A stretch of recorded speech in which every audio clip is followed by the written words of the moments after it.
Welcome, welcome. We are here for episode number 4 of the InterPlay podcast, and I am Christine Gautreaux, and I will be your host today. And it is my privilege to introduce you to my friend and colleague, Ade Anifowose. And a lot of y'all know him as our co-president of the InterPlay board. And the other things that you may not know about him are the things we're going to talk about today. We're going to talk about it all. But, Ade has been a podcast host and a radio show host for, I'm going to get the years wrong. So when we get up here, he's going to have to tell us himself. But for years, as long as I've known him, and just really a powerful coach and holistic healer that brings so much depth and wisdom and knowledge to everybody he interacts with. And as somebody who interacts with him regularly, being on the InterPlay board or Body Wisdom board, I am just delighted to have him be here and be in conversation with us. So I'm going to welcome him to the stage so we can get right to it. Let's get right to it. Let's get with it. Hey, Christine. Hello, my friend. How are you? I am wonderful. It's good to be here. Thank you for this moment. I'm actually, I feel like I find myself being excited, curious to see what's going to happen. So, yes. Right. Well, usually how we start the podcast is we do a couple of rounds of I Could Talk Abouts. So you want to do some I Could Talk Abouts? Yes. Let's do it. I could talk about just attending a business meeting that's so inspiring and affirming. I could talk about getting to see you in person 2 weeks ago and how I'm still savoring that time together. Yes, I could talk about the same after almost over 5 years. Right? I could talk about walking alongside the river and seeing the swans at Castle Park. I can talk about paying attention to that first impression, first thought when I said, "Oh, I don't feel like I want Caribbean food." And you said, "I love Caribbean food." And we ended up at a Caribbean restaurant. Oh my goodness, my friend. I feel so lucky to get to have this conversation with you, and also just coming off literally getting to see each other in person for the first time in 5 years. And for folks that don't know, you're currently in the United Kingdom. So you are one of our international interplayers and currently serving in a big role for Body Wisdom. You want to talk about that a little bit? Yes, absolutely. I am the co-president. The other president is Lisa. And, it is, InterPlay has grown me in so many ways. I did not ever think I could be anybody's president on the board. It's like, what?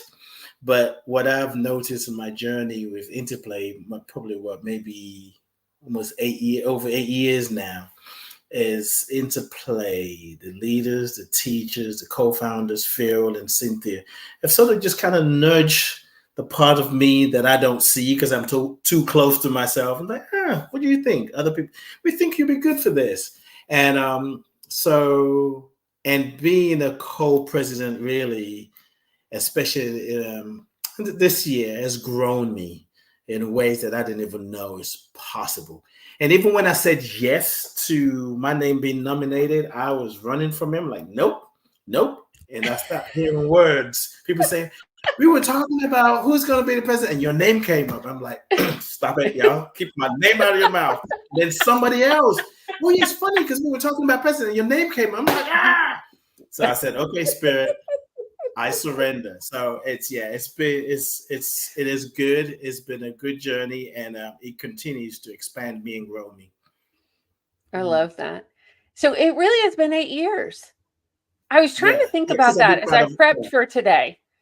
So, I'm very familiar with how you came into InterPlay story because I was there. But I always love it. Like, I would love it if you would share it, because I think sometimes there are reluctant interplayers.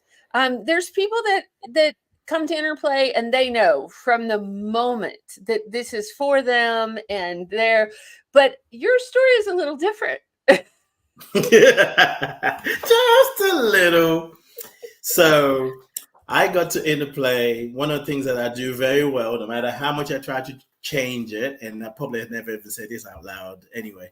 Well, I've said it out loud, but not like in an interview. It's like I get to places late.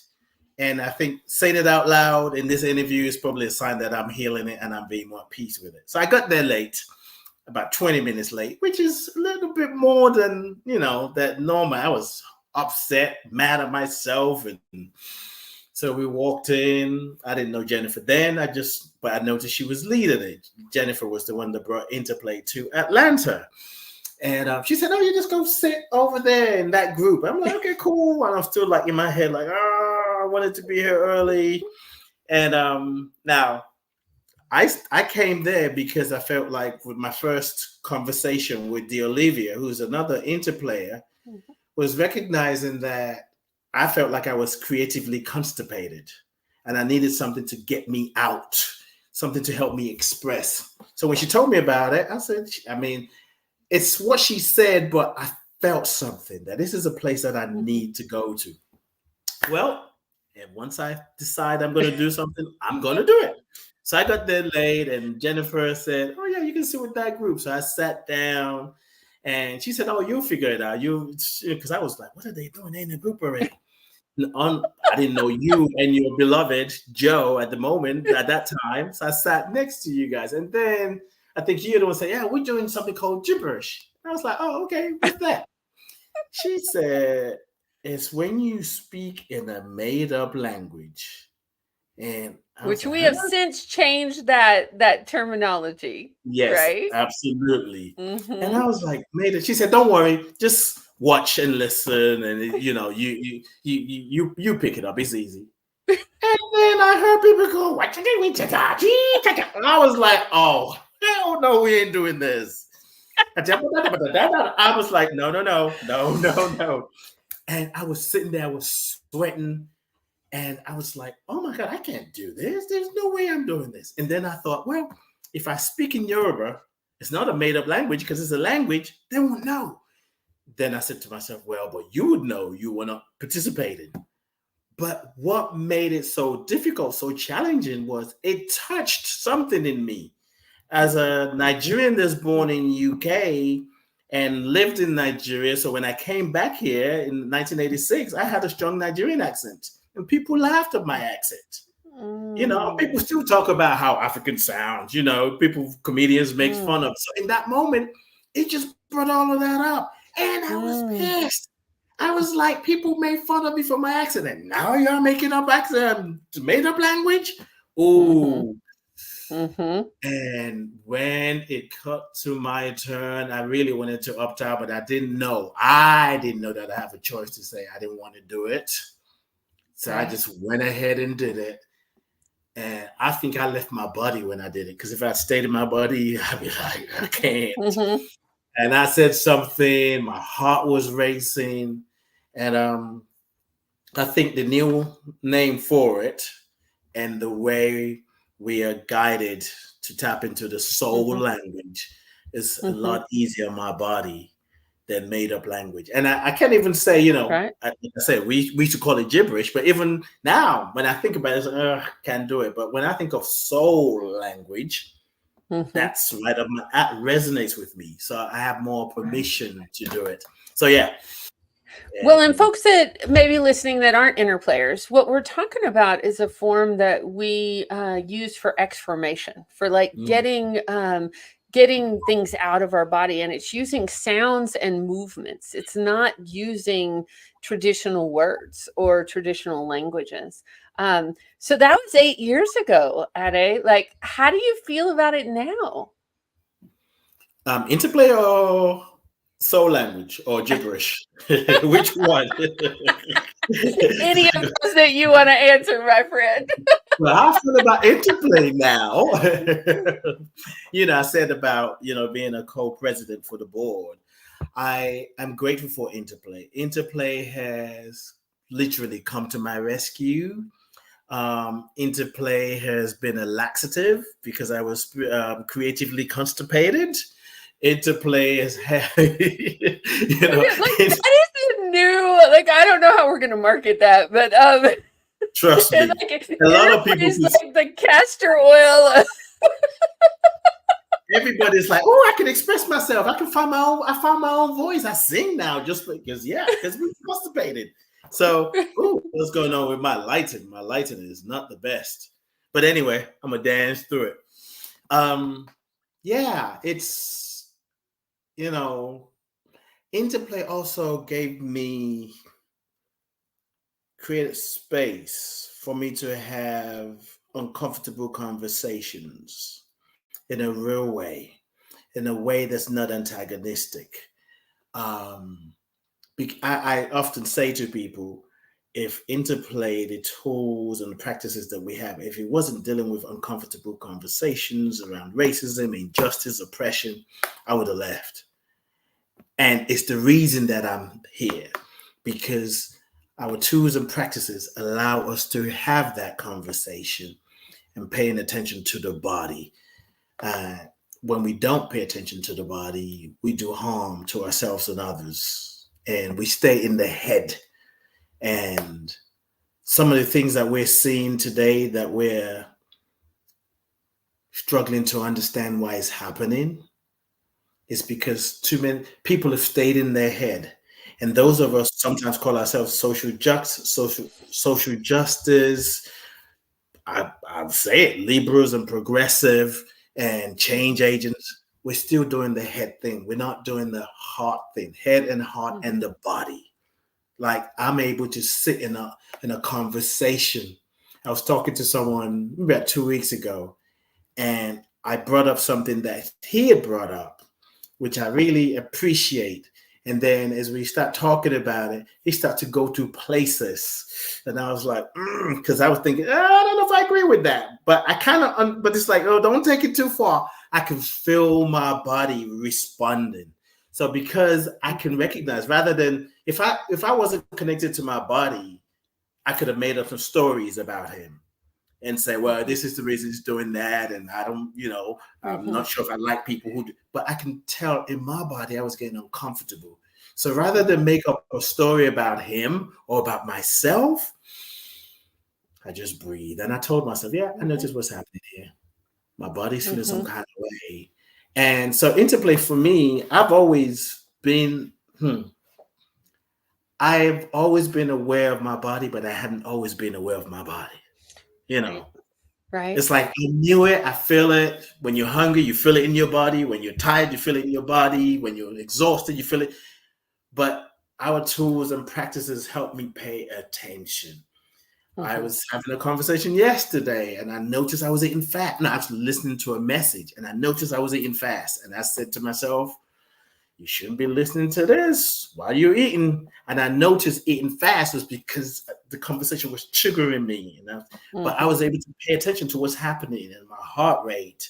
And I'm able to do that with sessions that I lead and work that I do now. Just have people shake it off, X-form, take a deep breath, kind of drop that in there. So anyway, I can go on and on and on, as you can tell. Well, I love it. I love it. And because you and I recently got to break bread together and be together, yes. I feel like this is a leading question, but I was really impressed when we were talking about how you have taken InterPlay into your community and your work, and in ways that you didn't even expect. And will you talk a little bit about that, about how your personal embodiment practices, such as InterPlay and other somatic modalities, contribute to your work and your deeper understanding of self? Absolutely. Absolutely. As humans, we get in a groove. We like to, do the same thing over and over, generally speaking, because it makes us feel safe. And we get in a groove. I don't know which one came first, but I would say we get in a groove because we don't want to be uncomfortable. We find what works and just keep doing it. Anything different, I don't know how that's going to work. For me, interplay not only allows me to step into a place of being uncomfortable or stepping out of my comfort, especially if I'm with people who've never done interplay before, don't know anything about interplay. And I know what I bring, I know where I come from, and know how I connect. But if they're sitting there just looking like, what you got for us? And sometimes I can get easily impacted by that. Like, oh my God, I got to bring it. I can introduce, I could talk about. One, because it's different, it changes their state. Because I'm familiar with it, I can relax. And then listening to people who don't know anything about interplay, have never done interplay before, kind of share what they share. It's like they start to feed me. And so being able to take that, I mean, when I was in Atlanta, I remember working at homeless shelters and working with Black men who that may see play as a dangerous thing because the state of affairs in America then and even now, they have to be on guard because they were there because, they're dealing with the impact of drugs and alcohol, domestic abuse, all life circumstances. To watch them sometimes sit at the beginning like, I don't know. And then before we know it, we make up a song and they keep chanting it. You see the little boy come out. And many places I always incorporate with my work. Sometimes have people shake, have them move, have them walk. Just little things to drop in there that doesn't cost them too much uncomfortability. And when they step into that place, it creates space for a real connection. And so for me, it's one of those tools where I feel like if I get caught up in my own mind and I'm like, oh my God, pull that tool out.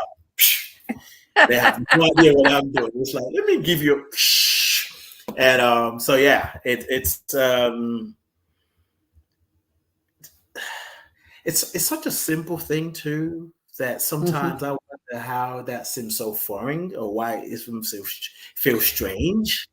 I was just having this conversation with Tere today because we were having a meeting, and that's the thing about interplay, like in its genius, is its simplicity. It gives us simple forms and tools, but often in our current society, in Western society, we're not invited to dance or tell stories or sing.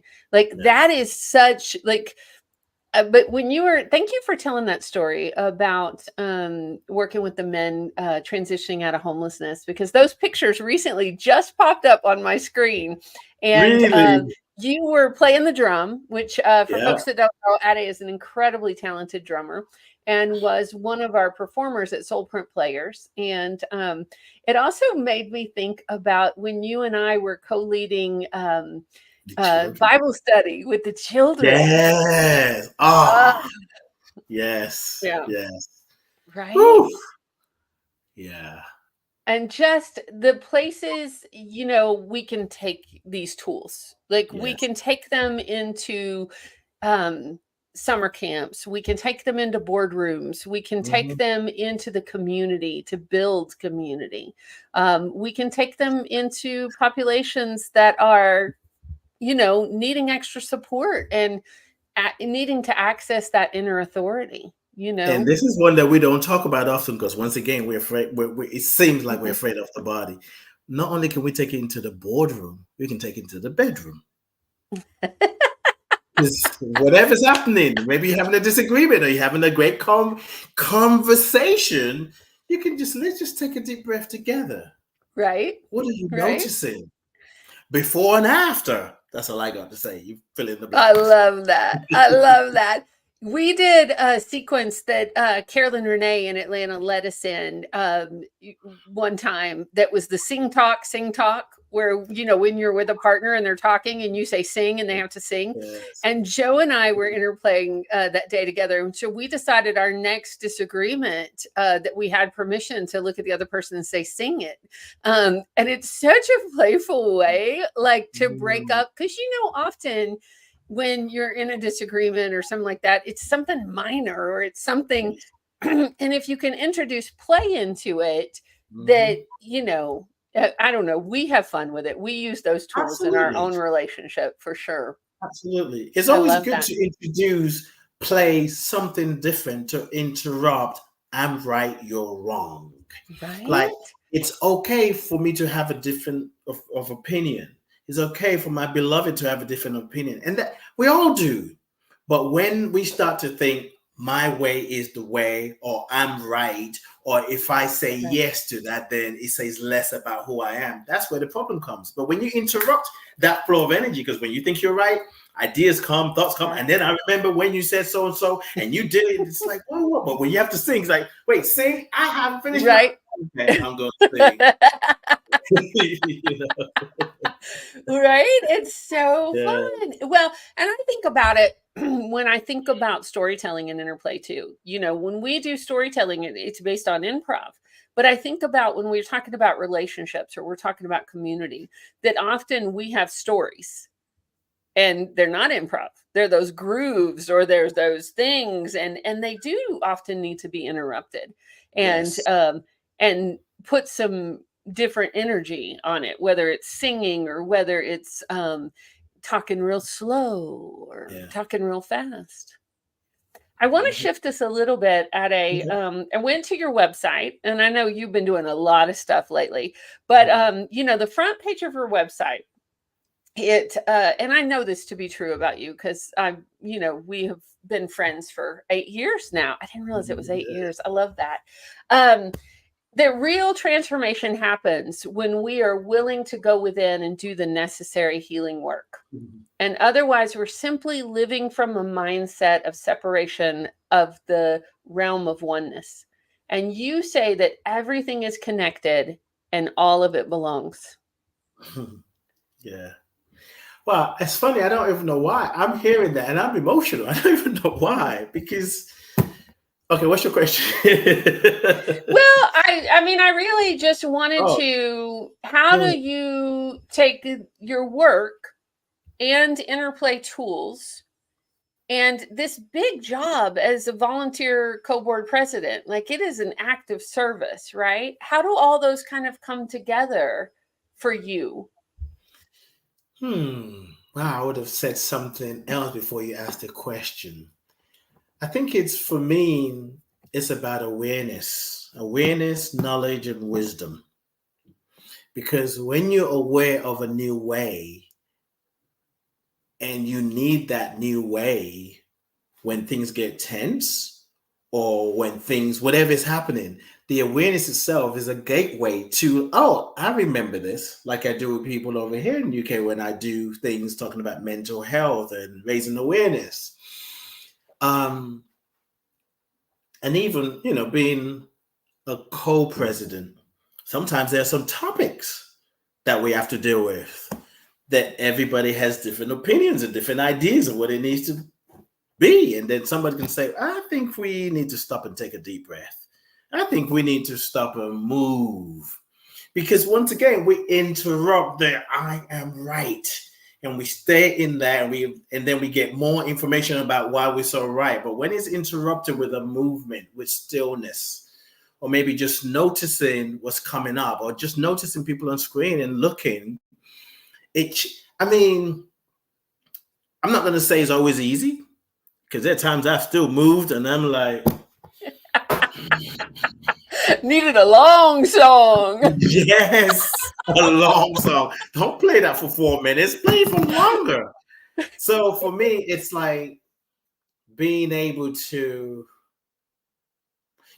wisdom for me is knowledge experience. We can have knowledge, we can know something, but if we don't apply it, if we don't use it, it doesn't stick, doesn't get in the body.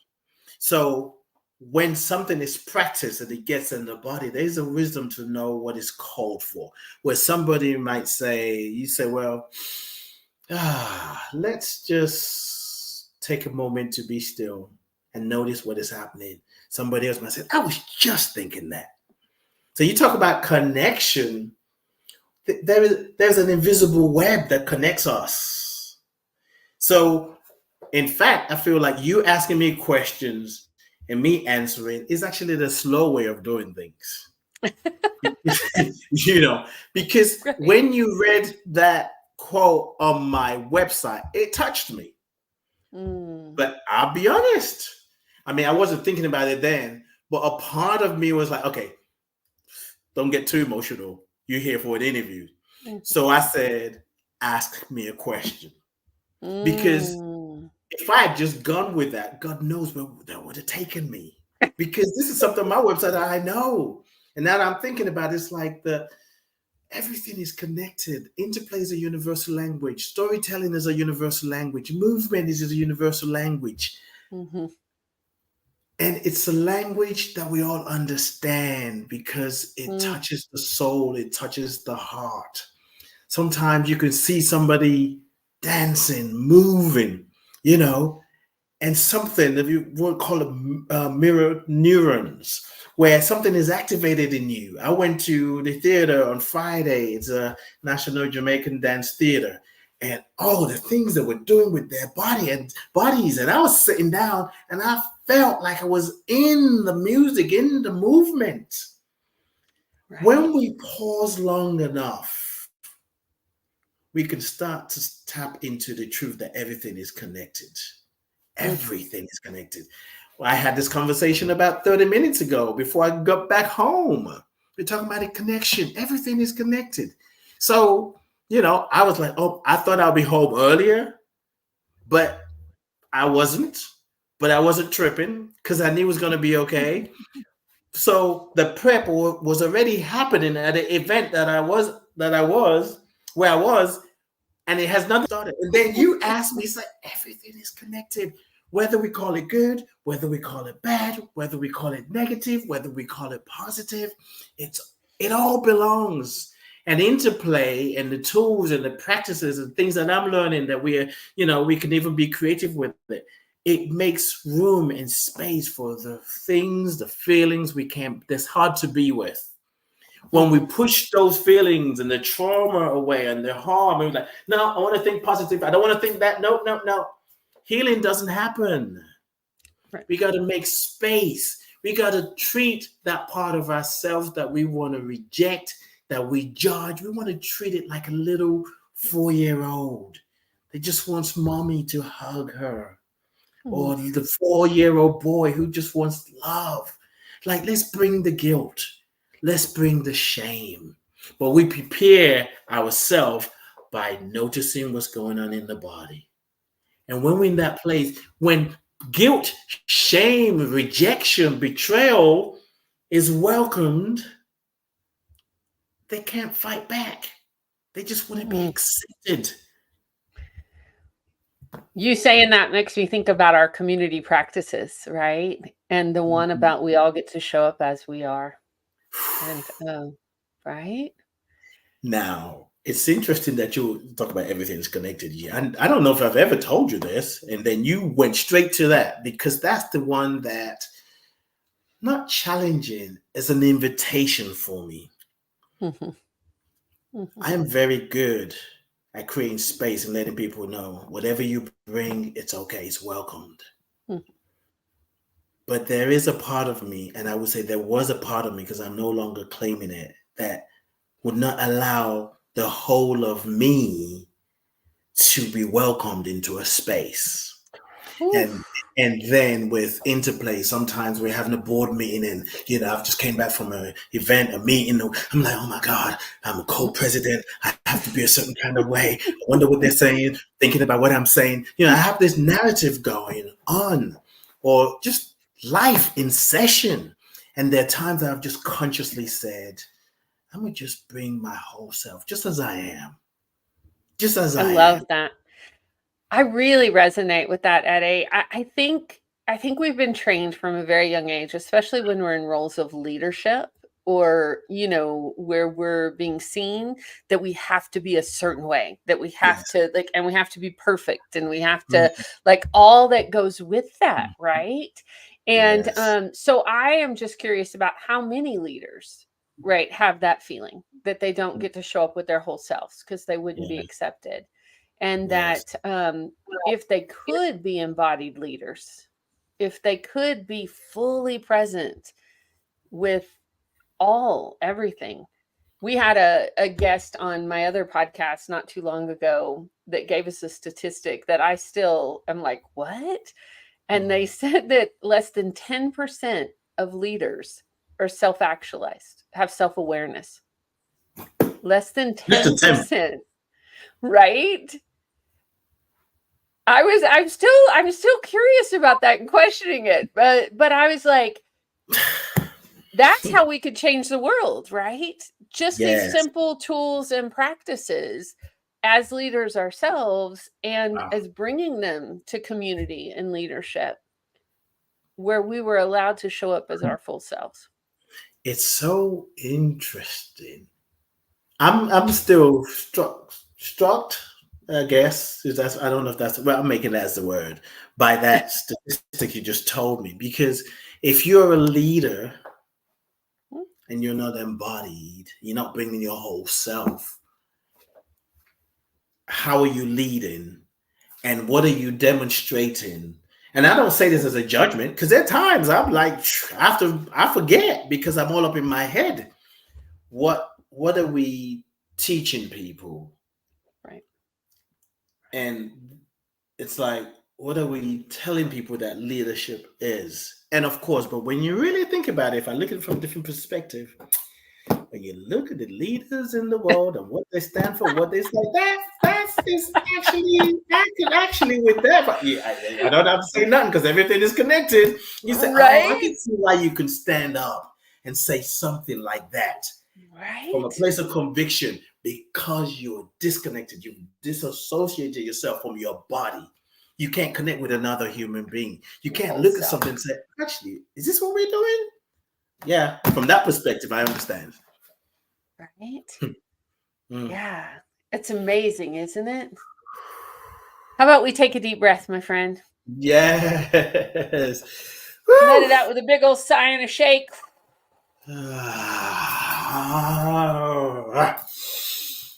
I just want to say thank you. Thank you for being willing to be a guest. If anybody that's listening live, if you have a question or a comment for Ade, now's your chance to ask it. I am just so grateful, like, because you've been serving as our co-board president for 3 years now. Is that right? Yeah. And that's a lot of work, my friend. And it's playful work, but it's still a lot of work. Anybody that's ever been on a nonprofit board knows, like, it's playful work. It can be pressure work, and you have to reach for the play. right. Yeah. But just so grateful for your leadership and who you are and how you show up in this world, and that you are an embodied leader and you're taking it wherever you go. And I am so glad that we didn't scare you off that very first day. Woo! Lord. Like, what is happening? Right? Well, you asked. Here's what I love about that story is you asked for a tool and it was given. Right. Exactly. Because then now I was like imposing constipation. Like, I'm not going to do it. But I never thought of it that way, actually. It's interesting, because sometimes when we ask to be set free from ourselves, we get a test, a tool, or a transformative experience that we may not even call transformative, but actually it's what is needed exactly to go straight to the pain or the depression. There's depression and there's expression. So I'm thinking of what's that thing called where they give you 1/10 of the thing you're trying not to get, homeopathic or microdosing, or exactly. It's like when we ask to be more, to grow, to change, to transform, sometimes we'll get the thing that we would say, who ordered this? Because I'll tell you, I've been in some government retreat that I did not remember signing up for. And I said, I did not put my name down for this retreat, and life and universe and God said, oh yeah, you meant to be here. And now on the other side, I'm like, whew, thank you, but I ain't trying to go there anymore. Right? Yes, I love absolutely. that. Yes. Sherry has a question or a comment for you and says, could Ade say something about how he felt when he first heard the racial equity statement of Interplay?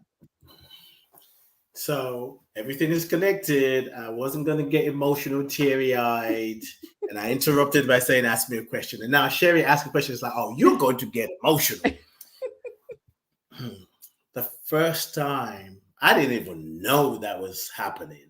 When I heard the racial equity and transformation statement, I, re- I remember just booing, crying. Mm, It touched me so deep. And there were times I was thinking, why is this impacting me like this? Because what it meant for me, I was sharing with another friend a few days ago that I've, without knowing it, but I didn't consciously know it, I have always resisted not for any sort of oppression, injustice. mm, I've always pushed back. It breaks my heart. If I talk about it long enough, I just get emotional. What is going on? What? mm. Your ancestors are giving you a little amen. And the thing that just broke or did something should never have done that. Okay. So Okay. anyway, so injustice, oppression, it's always been something that just it touches the core of me. And it felt like I was being affirmed. It felt like black people were being affirmed and seen. It felt like Africans were being seen. And it also demonstrated a willing, open heart of love to Mm, include us all. Now, mm, I can't even tell you that everything I just said, yes, but it was deep. It was deep. And I remember Caroline, um, Kiesel out of Chicago. no, Caroline, Kamau's wife, Mm-hmm. can't remember her last name. She just came and just embraced me. Mm, And I mean, I was like, why am I responding? And why is this touching me? But then it's like, you know, when I'll say this real quick. I know we got to go. And I'm catching this. An act of love, a demonstration of love touches me so deeply. I went for an interview mm, about 8 months ago. And thankfully, I didn't get that job. But I remember in an interview, they asked me, they said, what motivates you? And I thought, what does? And instantly, it was like the wise part of me just said, oh, we know that. And I said, love. I mm-hmm. said, you know, if we allow ourselves to tap in, to go deeper into love, there's so much we can do together. We won't harm each other the way we're doing. And as I kept talking, I was getting emotional. I'm like, wait, this is a job interview. And I was in tears. Mm. So one part of me is like, I feel this. The other part of me is like, what the fuck are you doing? You're in an interview. Come on. And the people interviewing me, as what I remember, they were just looking. They, to me, they just like this blank look. And at the end, I was like, oops. I didn't say oops out loud, but I Right, felt oops. right, right. The point of that is love is always love is my reason for being. Mm, And where true love, mature love, revolutionary love, wherever it's displayed, it touches me in a way that my ego is like, I can't deal with this. I gotta go. And my heart is like, playground. And my ego is like, oh, this is too much for me. So yes, it felt like a demonstration of love, and it still does. And mm. And for yeah, folks that are listening that may not know what we were just referencing, it's Interplay's commitment to racial equity and transformation. And I will put a link in the show notes to that statement. And it was a statement that was created back in 2017. and has been revised. And as we continue to grow as an organization, and and you're part of that transformation at and your leadership and your love leadership. And Sherry said, so beautiful. Thank you. Thank you Thank for you, that Sherry. question, Sherry. Yes. Absolutely. Well, I think love is a good note to end on, my friend. Embodied Absolutely. leadership and love. Just so grateful for who you are and your work in the world. And we are really lucky that you're one of our leaders. Oh, what you, I believe you get from me, I get from you, and interplay, because we're all part of one universal body. And when we all show up to do what we're here to do, oh, the body will be healthy. So, hey, I'm grateful. Thank you for this opportunity. Thank you for the interview. And I'm Of glad I made course. it back on time for it to be seamless. So grateful for you, my Yes. friend. Until Love you, next Christine. time. Yes, Love you indeed. too. Bye bye.